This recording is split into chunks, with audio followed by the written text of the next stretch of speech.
Mr. Ousmane Sonko, having obtained 132 votes, is elected president of the National Assembly of Senegal. Mr. Ousman Sonko, having obtained 132 votes, is elected president of the National Assembly of Senegal. But what happened next captured the attention of an entire nation. This was not just another parliamentary ceremony. This speech came at a moment of political tension, growing expectations, and major questions about the future direction of Senegal. In his first major address after taking office, Ousman Sonko spoke about truth, power, morality, democracy, and the responsibility of leadership. Some are calling it a message of unity, others see it as a warning, and many believe it may shape the next chapter of Senegalese politics. Today, we bring you his full speech translated into English so you can hear his words and judge for yourself.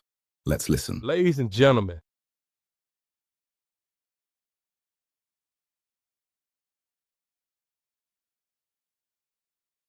and gentlemen, honorable members of Parliament, Madam Secretary of State in charge of handling current affairs,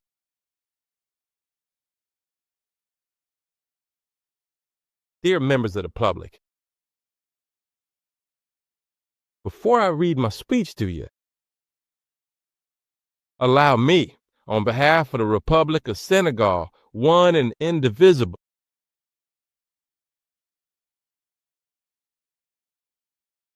to offer my warmest congratulations on my own behalf, on behalf of the parliamentary representation, to Mr. Amadou Alaminu Lo,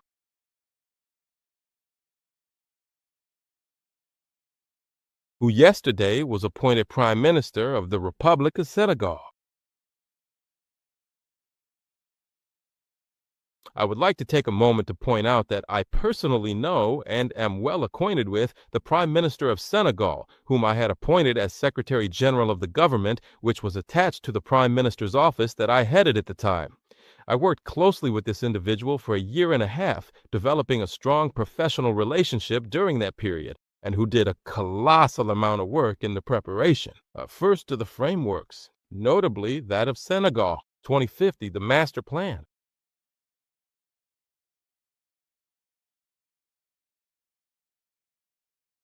The master plan and all the other documents relating to the frameworks. And I can honestly testify that he is truly a very hard worker, an extremely competent man, and a deeply dedicated man. He always gives his best effort in everything he does.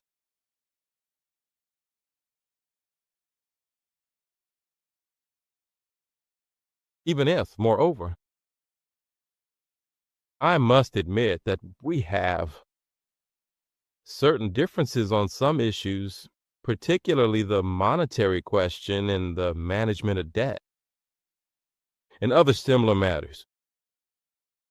I would like to say that, generally speaking, a government is usually formed by the political group or party that holds the majority in a country.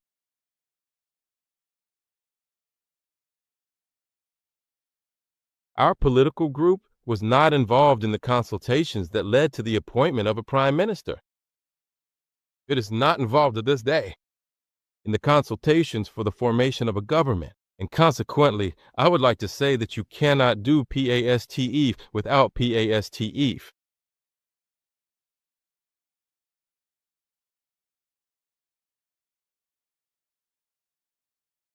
And the mere reference to the PASTE Foundation in a speech does not have the legitimacy of the PASTE party. I would like to remind you that the circumstances in which this installation is taking place lead me to clarify these issues. Despite this failure, despite this false start regarding the appointment of the Prime Minister, PASTF, which is the political group, and this is unprecedented in the political annals of this country and perhaps the world, which is the political group that is both the majority in the opposition and in power, remains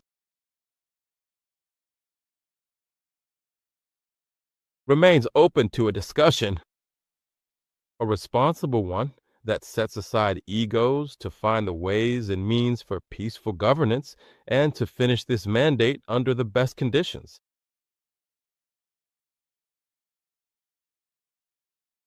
And this discussion will not be about men and women. It will be about orientations and the program. What must we agree on from now on with the executive branch? What commitments have been made recently on the issue related to restructuring? What is the outlook for maintaining purchasing power and avoiding making the Senegalese people suffer the consequences of an increase? What about justice and integrity and transparency? So many questions. So many questions that must form the basis of discussions, if any, with the President of the Republic to be able to consider continuing to support him. With a sense of serenity and calm, the party, the National Assembly, as well as the majorities that we currently hold, both within the opposition and at the executive level, are all working together. And so I call for a spirit of moving beyond. We cannot have a system of hyper-presidentialism in Senegal today, and the current configuration has decided it so. Ladies and gentlemen, honorable deputies, we are gathered here in this chamber on a day that is thrice symbolic. The day after Pentecost and the return from Papanguen for Christians, the day of the station and fasting of Arafat, and the eve of Tabaski for Muslims. Just a few days ago, I was at the head of the government. My record there is very precise. Transparency on hidden debt, renegotiation of Senegal's compromised interests, respect for debt deadlines, refusal of restructuring, economic and social recovery plan, moralization of public life, especially regarding funds. Corruption, the state's lifestyle and reforms, demand for justice, protection of society and its values, notably with this law against homosexuality, management of complex cases related to floods and agricultural production campaigns, controlling the cost of living for Senegalese, easing the social climate, redefining the development model, saving companies in difficulty, and the fight against corruption. I repeat it again. And now, the National Assembly. Let me first pay a strong, fraternal, and solemn tribute to my predecessor.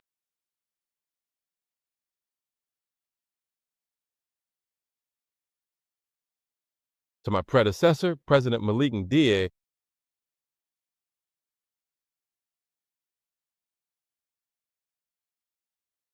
for his unwavering loyalty to the patriotic ideals that bring us together, and for his dedication at every moment. To then congratulate him for his brief but brilliant time at the head of this assembly, which he has profoundly transformed. On a material and symbolic level, he rehabilitated this building, which was beginning to bear the marks of time, of wear and neglect, giving it back some of its luster and its splendor. On the human level, he paid exemplary attention to the men and women of this institution. Technicians, clerks, collaborators, and service staff, improving their status, forcefully reminding us that behind the benches of the deputies, there are lives, there are families, and there are dignities to protect. On the financial front, he imposed a rigorous and methodical regularization of budgetary procedures, putting an end to gray areas and opaque practices.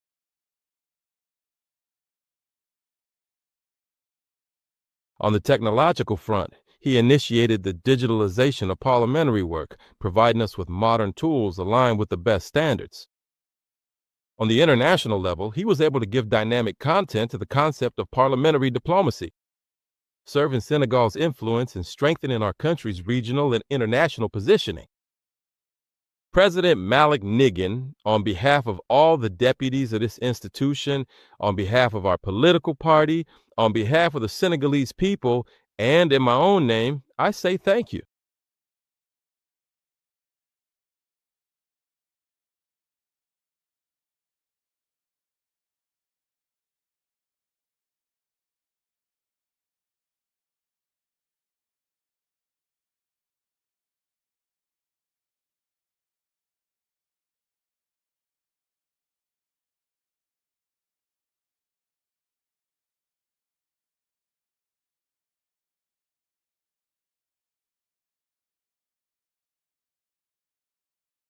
I also thank from the bottom of my heart the deputies who have placed their trust in me.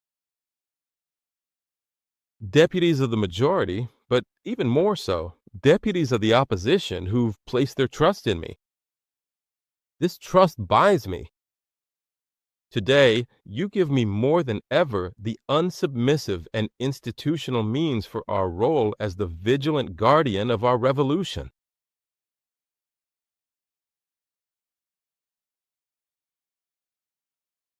We will use them with firmness and responsibility. I also want to address a small affectionate word to my friend and brother, the Honorable Ismaila Wayne.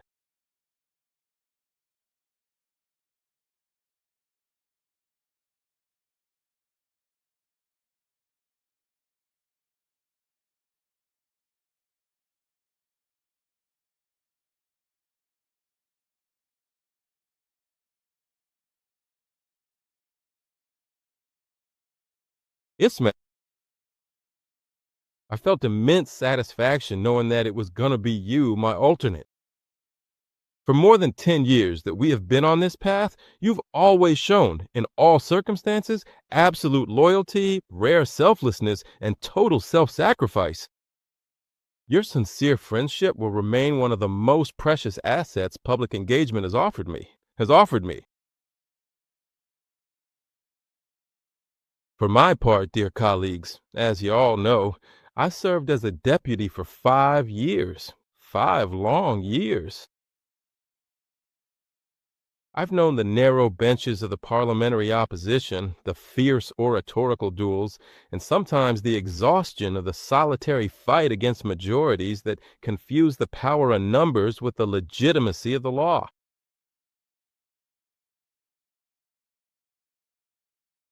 Then I served as mayor before being called to become prime minister. This experience, bolstered by my technical background in the senior civil service and thorough knowledge of all ongoing government matters, will be valuable assets for the empowerment of our assembly in its constitutional roles.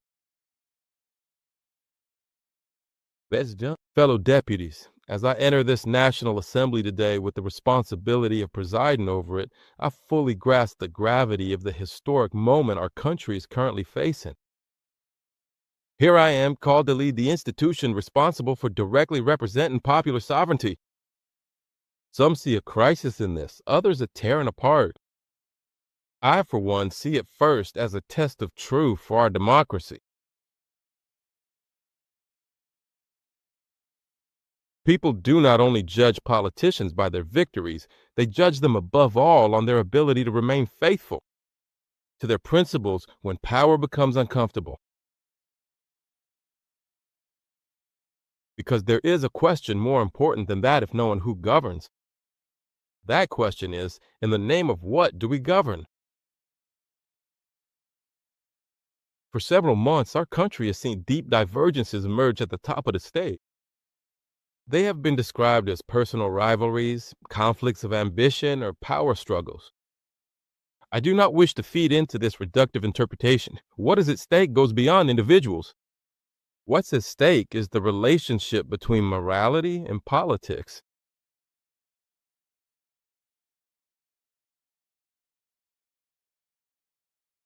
Aristotle wrote in the Nicomachean Ethics that politics is the supreme art because its purpose is the common good, not for the good of a clan, not for the preservation of power for its own sake, but for the good of the city.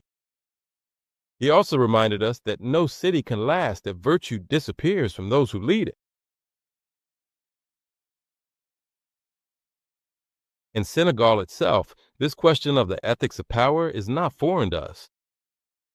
President Mamadou Dia already reminded us, in the aftermath of independence, that no project of national transformation can survive if leaders confuse the state with their own interests. To him, sovereignty couldn't be merely political. It had to be moral, economic, and social as well. He knew that a country can have a flag, a national anthem, and institutions, while remaining a prisoner of practices that drain the republic of its meaning. What Mamadou Dia understood very early on, many African nations discovered, sometimes too late. A country can survive material poverty, but rarely the collapse of its public morality. A nation does not die only from economic poverty, it can die from moral fatigue. It can die when institutions cease to serve the people and become instruments of comfort, fear, and calculation. It can die when institutions cease to serve the people and become instruments of comfort, fear, or calculation. We come from a long history of African disillusionment. How many peoples have seen liberation movements become apparatuses of domination? How many promises of change have dissolved into privileges, compromises, and silences? How many revolutions ended up fearing the transparency they demanded yesterday? St. Augustine, in the City of God, asked a formidable question. What is a state without justice, if not a great band of robbers? What is a state without justice, if not a great band of robbers? This phrase remains. This phrase remains relentlessly relevant for all the nations of the world.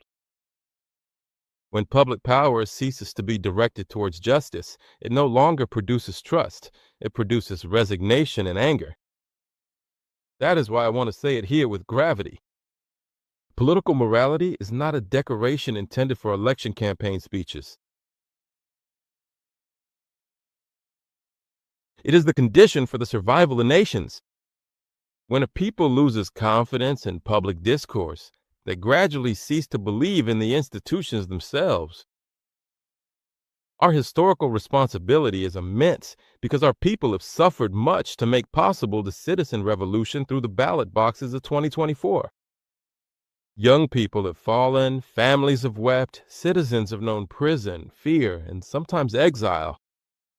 The Senegalese people did not bring our project to power to witness a simple swapping of elites.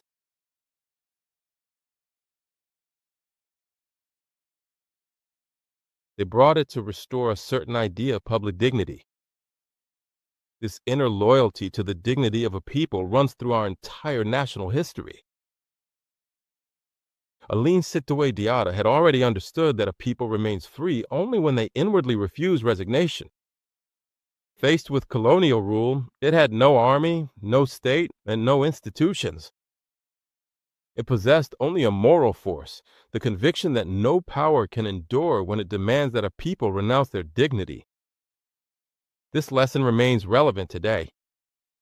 Nations begin to lose their way the day their leaders ask their people to grow accustomed to giving up. Sheikh Amadou Bamba, he too passed down to us. Sheikh Amadou Bamba also passed down to us another essential lesson for period's attention. True strength does not lie only in the conquest of power, but in the ability to remain master of oneself when trials arise. He knew that a man can lose a position without losing his honor, and that a people can weather the storms without abandoning their dignity. This wisdom must guide us collectively today. It is precisely for this reason that institutions cannot remain neutral on the moral question. The National Assembly must be the beating heart of this ethical requirement. And I fully appreciate the symbolism of this moment. The principles and precepts I have just mentioned, I developed them long before. During the legislative campaign of 2022, during the legislative campaign of 2017, and during the legislative campaign of 2024, one only has to look back at my various statements in my interview with Walfadjri to see that there is consistency in the remarks I make about the role that the National Assembly should play. And I fully appreciate the symbolism of this moment. Some believe that the dismissal of a prime minister meant his political disappearance. But in a true democracy, no office exhausts popular legitimacy. The people remain the source of power.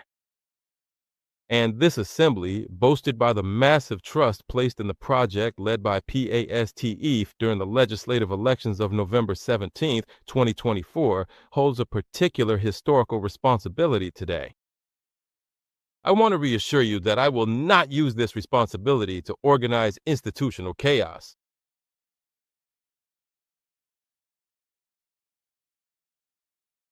I will not use it. And no deputy with me. I will not use this assembly to fuel personal vendettas. That would be betraying our own struggle. But I say it with the same clarity. The National Assembly will not be a rubber stamp chamber. It will oversee government action.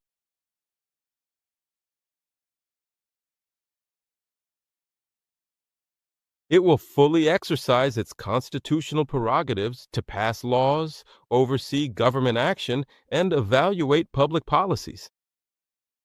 It will defend the transparency of public finances, accountability, and popular sovereignty. It'll use every lever of checks and balances, every established lever of checks and balances. It will use them responsibly, but just as firmly, every established lever of checks and balances, dependent on the gravity of the facts and circumstances. This moral requirement, moreover, is not just a matter of philosophy or political history. It is deeply rooted in our own spiritual civilization. The Quran teaches that Allah commands you to return trusts to those to whom they are due. And when you judge between people, to judge with equity. Power is therefore a trust, a burden, a responsibility before men and before God. Caliph Omar ibn Khattab feared being held responsible. Feared being held responsible before God if a mule stumbled for lack of a maintained road. That is the true meaning of political ethics. To consider that every ignored injustice, every tolerated privilege, every surrender before the truth ends up weakening the entire national community. My dear colleagues, we have entered a new phase of our political history. It will be difficult. It will be marked by tensions, attempts at division, and multiple pressures. But it can also become a moment of democratic maturation. Senegal must show Africa that a political crisis can be faced without hatred, without violence, and without institutional collapse. We must prove that an African people can debate firmly without destroying their own state. We must demonstrate that loyalty to principles is stronger than calculations of convenience. I reach out to all the deputies of this assembly, majority and opposition alike, because above partisan affiliations, there is a higher requirement. That of preserving the republic. And history will remember less the positions held than the principles defended in decisive moments. And in those moments, the only true question is always the same. When power tests us, do we choose comfort or the truth? As for me, I will continue to choose the truth.